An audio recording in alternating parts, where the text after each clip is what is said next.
I'm getting really gray. Oh, that's much better.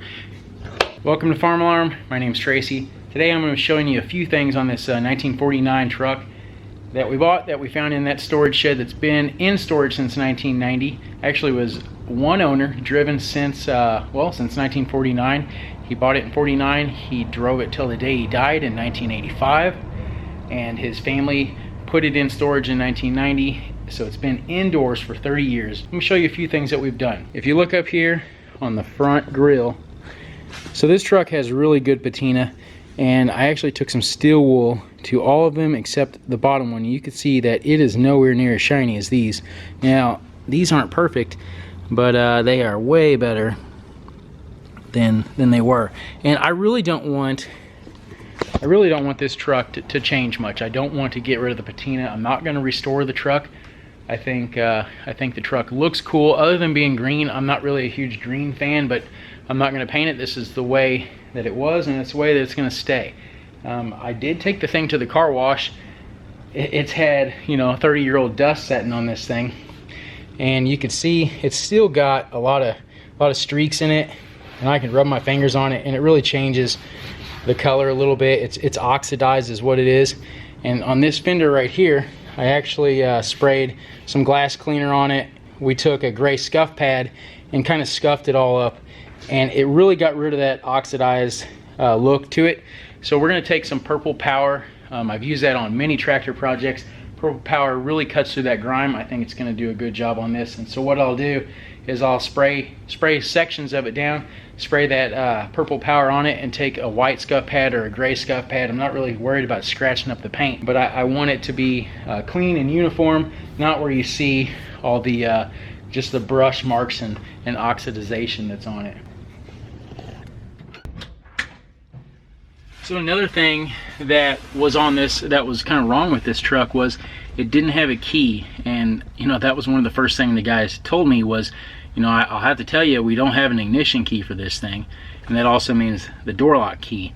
I don't know if they were the same key or not, but kind of a side note is there's only a door lock key on the passenger side, not on the driver's side. Now they do both lock, but you could only get into it from the passenger side. So what do I do on the ignition? I thought, okay, well, it's a GM, it's a Chevrolet product, and you can take that tumbler out of the ignition switch itself instead of having to buy a whole new switch. Of course I could do that. It's going to be close to 60 bucks if I wanted to get a whole new ignition switch for it. And the tumbler you could find on Amazon for like $6. The only thing is you have to have the original key to pull that out. It's really neat because you put the key in, there's a little bitty pinhole, and you could put like a paper clip in there, and then you turn it, depending on the year, a lot of them was you turn it to accessory, which this truck didn't have that. So you would turn this one clockwise like you were turning it on, and then you, with that pin in there, it allowed you to turn it past that after you pushed this little detent button, and then the whole lock cylinder just pulled out. I couldn't do that because I didn't have the key. So I get on YouTube, I find out people are drilling these things out. And I was like, well, you know, what if I mess it up? I really don't know how they're working and what they're drilling out. So I took the chance and I said, well, I mean, worst case scenario, I have to buy a new ignition anyway. So if I jack it up, I might as well just at least try it. This is the old ignition lock tumbler. I did get it drilled out. Let me show you exactly how I did it and why it was stuck in there and how I got it out. So the first thing I did was I started out with an 11/32 drill bit. I don't really know that that's the size you need to use, but that's the size that I did. And I've seen some people, you know, they started out with a smaller drill bit and they worked their way up. The only problem with that is the key slot was not in the direct middle of this tumbler, and so I couldn't go too big. Otherwise, I would have got too close to this edge and would have started to cut into the switching mechanism itself. But what holds it in is on this side right here. There's a little. On this one there was a little brass lock, and whenever you get that key in there, the right key, this brass lock right here, it slips out of the way and allows it to turn. Well, it wasn't coming out because I couldn't get the drill bit over there. So then I took a die grinder bit, and I was able to, instead of just drilling in, I was able to focus exactly where I wanted to go, and I took that die grinder bit and I cut in a downward motion towards that brass lock, and eventually I got the brass lock exposed. You could see the hole right there, and I was able to pick that out, and as soon as I did, this thing turned. I put the little pin in there and it pulled right out. I jumped on Amazon. I found several different lock tumblers for this thing, and they all had different part numbers, so I wasn't really sure if I was getting the right thing. If we compare these side by side, I'm pretty darn sure that they are the exact same thing. Let's get this new one popped in the cylinder and see if we can get this truck started up.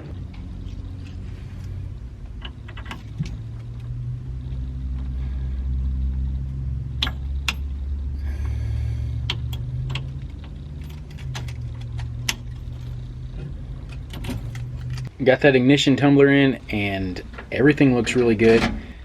One thing left to do is put the battery in. So the battery that was in here was old as the hills, and it was an old Napa battery. We went to Battery Outfitters today and bought a new battery for this thing. It is a 6-volt system. The batteries on these trucks are mounted in the floor, and so if you have carpet, you have to pull that carpet back, and there's a box down here.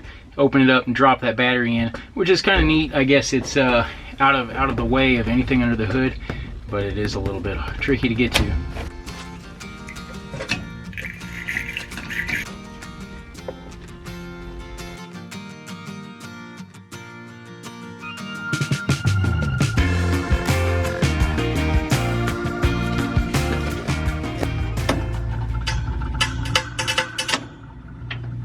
That's really exciting. So the fan motor right there turns on.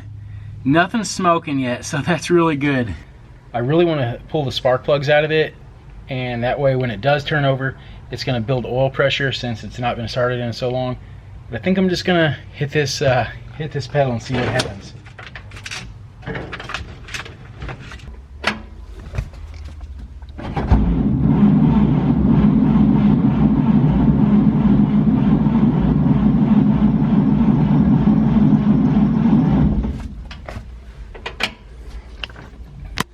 Okay, so I didn't see any oil pressure change. That's kind of why I want to take the spark plugs out so it turns freer. Whew, this is really exciting to me.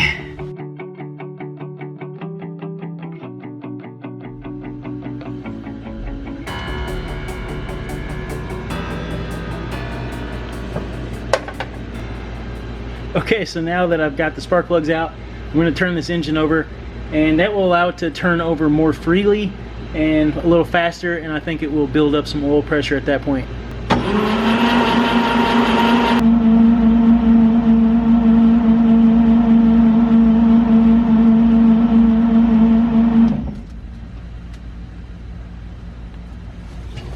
All right, so I started to get discouraged a little bit because it wasn't firing, and so I talked to my dad, and he said, well, check the points and condenser. So I opened up the points down here with the ignition on, and it did spark because I wasn't getting any fire up here, and I did get fire there, and I got enough where it actually shocked me.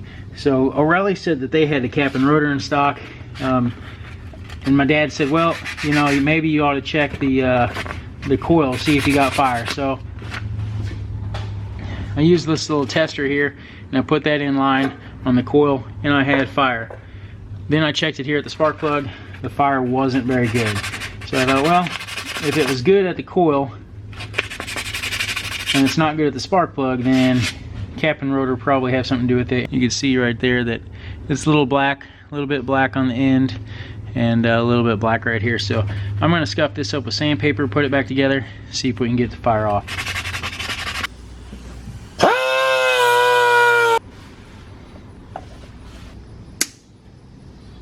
I've got some gasoline here. I'm gonna pour it down in the carburetor. I put the spark plugs back in. We're gonna fire this thing off.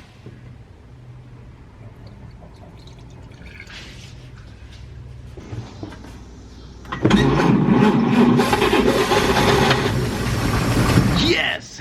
All right, so you guys heard this thing running for, I don't know, 3 seconds, something like that. I got super excited. That is awesome. But now it won't start back up. And I think this right here This coil right here is the culprit. So I was getting, at first I wasn't getting any fire out of it. Then we got fire out of it. So it fired off, it started up, and that was kind of short-lived. I put my tester back on the coil wire, nothing out of it. We're gonna get a new coil tomorrow. And while we're at it, we're gonna put cap and rotor, probably all new spark plugs as well. I think that's it for this episode. Next time, we're getting this beast running, and we're gonna fill this whole shop up with old smoky gas, and oh, it's gonna be awesome. We'll see you guys on the next episode.